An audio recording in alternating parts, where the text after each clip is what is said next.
नमस्कार, स्वागत है आप सभी का न्यूज वन इंडिया में। मैं हूं आपके साथ शापनी पटनायक। बुलेटिन की शुरुआत करेंगे बड़ी खबर के साथ। लखनऊ एयरपोर्ट पर लीक हुई क्लोरीन गैस।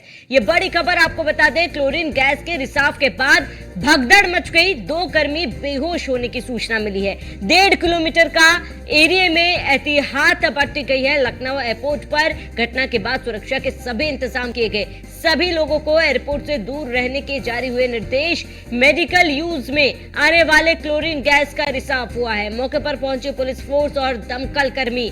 बड़ी खबर आपको बता दें, एसडीआरएफ की टीम को भी मौके पर बुलाया गया है। सीआईएसएफ के जवान पूरी घटना पर नजर रखे हुए हैं। ये बड़ी खबर आपको बता दें, सरोजिनी नगर के एयरपोर्ट पर हुआ क्लोरीन गैस का रिसाव और क्लोरीन गैस रिसाव से आसपास के इलाकों में भी भगदड़ मच गई, जहां कारकों में रेडियो एक्टिव गैस का रिसाव हुआ है। लखनऊ एयरपोर्ट पर लीक हुई क्लोरीन गैस और ये एक्सक्लूसिव तस्वीर एयरपोर्ट की आपको दिखा रहे हैं, जहां पर सीआईएसएफ के जवान पूरी घटना पर नजर बनाए हुए हैं। एसडीआरएफ की टीम भी तैनात कर दी गई है। एयरपोर्ट पर घटना के बाद से कड़ी सुरक्षा के इंतजाम है। सभी को एयरपोर्ट से दूर रहने के लिए फिलहाल कहा गया है। 1.5 किलोमीटर का एरिया में एहतियात है और आपको ये एयरपोर्ट की तस्वीरें दिखा रहे हैं, जहां लखनऊ एयरपोर्ट पर घटना के बाद सुरक्षा के सभी इंतजाम किए गए। लखनऊ एयरपोर्ट में क्लोरीन गैस के रिसाव से भगदड़ मच गई। 2 कर्मी बेहोश हुए। खाली कराया जा रहा है 1.5 किलोमीटर का एरिया, यानी कि एयरपोर्ट के 1.5 किलोमीटर के एरिया को खाली कराया जा रहा है। 1.5 किलोमीटर तक के एरिया को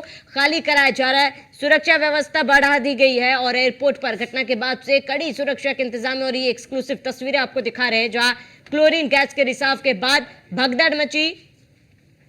ये बड़ी खबर आपको बता रहे हैं, जहां लखनऊ एयरपोर्ट के कारकों में रेडियो एक्टिव मटेरियल लीक हुई है। और ये तस्वीर आपको दिखा रहे हैं, जहां एयरपोर्ट के 1.5 किलोमीटर तक के एरिया को खाली कराया गया है। सीआईएसएफ के जवान पूरी घटना पर नजर बनाए हुए हैं। एयरपोर्ट पर घटना के बाद से कड़ी सुरक्षा के इंतजाम किए गए और ये तस्वीरें आपको दिखा रहे हैं, जहां सीआईएसएफ की टीम लगातार पूरे मामले पर नजर बनाई हुई है। अधिक जानकारी के लिए संवाददाता एसके वाजपेयी हमारे साथ जुड़ चुके हैं। एसके वाजपेयी, क्या कुछ पूरी जानकारी क्लोरीन गैस के रिसाव से लखनऊ एयरपोर्ट पर भगदड़ मची, इस पूरी घटना को लेकर क्या जानकारी? बिल्कुल, अभी जो जानकारी है वो प्राथमिक स्टेज में है, क्योंकि कार्गो में कुछ सामान आया हुआ था। उस सामान में चेकिंग की जा रही थी, क्योंकि कार्गो के जरिए बहुत सारा सामान एयरपोर्ट से एक एयरपोर्ट से दूसरे एयरपोर्ट को जाता है। हालांकि लखनऊ एयरपोर्ट के कार्गो में कुछ सामान रखा हुआ था, संभवतः वो रेडियो एक्टिव हो सकता है, लेकिन हम इसकी पुष्टि नहीं कर रहे हैं। सीधे तौर पर इस तरीके की जो अभी तक जानकारी है कि एयरपोर्ट पर कार्गो चेकिंग के दौरान एक बीप सुनाई दी। बीप सुनाने के बाद जब वहां पर जो मौजूद कार्गो कर्मी थे, उन्होंने उस बॉक्स को खोला है, तो बॉक्स से कुछ गैस जैसी चीज जो एक्टिव रेडियो एक्टिव हो सकती है, वो रिसाव कहीं ना कहीं होती हुई दिखाई दी, जिसके बाद कार्गो कर्मियों की तरफ से इसकी जानकारी अथॉरिटी को दी गई। हालांकि पूरे मामले को लेकर जो सीआईएसएफ है, साथ ही साथ जो एनडीआरएफ और एसडीआरएफ की टीमें हैं, वो मौके पर पहुंच चुकी हैं। एहतियात बरती जा रही है। करीब 1.5 किलोमीटर के एरिया को एहतियात के तौर पर कहीं न कहीं सुरक्षित तरीके से रोका गया है कि वहां पर ज्यादा यातायात ना हो, जब तक कि इसकी पूरी जानकारी ना ले ली जाए कि आखिर वो क्या है। हालांकि अभी जो प्राथमिक जानकारी एयरपोर्ट अथॉरिटी की तरफ से दी गई है, उसमें यह बताया गया है कि यह फ्लोरीन गैस है। फ्लोरीन गैस का इस्तेमाल अलग अलग चीजों में होता है, खासतौर पर कैंसर से जुड़ी हुई दवाओं में इसका इस्तेमाल, या उसमें जो रेडियोथेरेपी दी जाती है उसमें भी इसका इस्तेमाल किए जाने की संभावना है, जिस वजह से इसको एयरपोर्ट पर लाया गया था।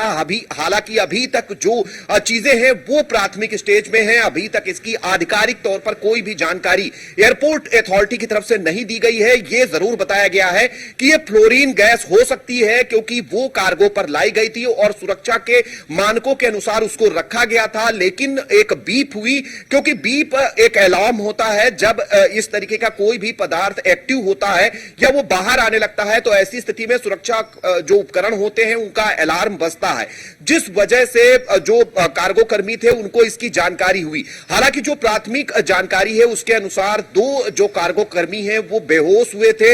हालांकि उनको प्राथमिक उपचार दिया जा रहा है। अगर हम इस फ्लोरीन गैस की बात करें जो कि अभी अथॉरिटी की तरफ से जानकारी है उसके अनुसार ये जो है वो आंखों को डैमेज कर सकती है, स्किन में प्रॉब्लम कर सकती है, उसके अलावा जो रिस्पायरेटरी सिस्टम है उस पर भी नुकसान पहुंचा सकती है। इसके बाद में जो जिस रेडियो एक्टिव पदार्थ की आप बात कर रहे हैं कि अगर ये वो रेडियो एक्टिव मटेरियल होता है तो वो कितना घातक हो सकता है? बिल्कुल, अगर हम रेडियो एक्टिव मटेरियल की बात करें तो वो ज्यादा है, लेकिन होने की पुष्टि नहीं की गई है। की तरफ से क्लोरीन गैस इसको बता रहे हैं कि क्लोरीन गैस भी काफी नुकसानदायक है और उसको बहुत सुरक्षित इंतजामों के तहत अलग अलग मेडिकल जो कहीं न कहीं जो टेस्टिंग सिस्टम है या जो मेडिकल के बहुत सारे जो इलाज के तरीके हैं उसमें सुरक्षित ढंग से इसका यूज किया जाता है जब रेडियोथेरेपी देने के दौरान। तो हालांकि ये बहुत सारी चीजें हैं जिसको लेकर अथॉरिटी पर कहीं न कहीं जो एनडीआरएफ और एसडीआरएफ की टीमें हैं वो पहुंच गई हैं और वो इसकी जांच कर रही हैं। ये देखा जा रहा है कि आखिर ये लीक कैसे हुआ, कैसे इस तरीके की चीजें निकलकर सामने आई, ये सारी चीजें कहीं न कहीं देखी जा रही हैं। थोड़ा सा इंतजार जरूर करना होगा जब जो टीमें इस पूरे मामले की जांच कर रही हैं, जांच करने के बाद चीजें बाहर निकल कर आएंगी। हालांकि जहां तक रेडियो एक्टिव का सवाल है तो निश्चित तौर पर रेडियो एक्टिव काफी नुकसानदायक होता है। ठीक है, इसके बाद जुड़ने के लिए तमाम जानकारी के लिए आपका बहुत बहुत शुक्रिया।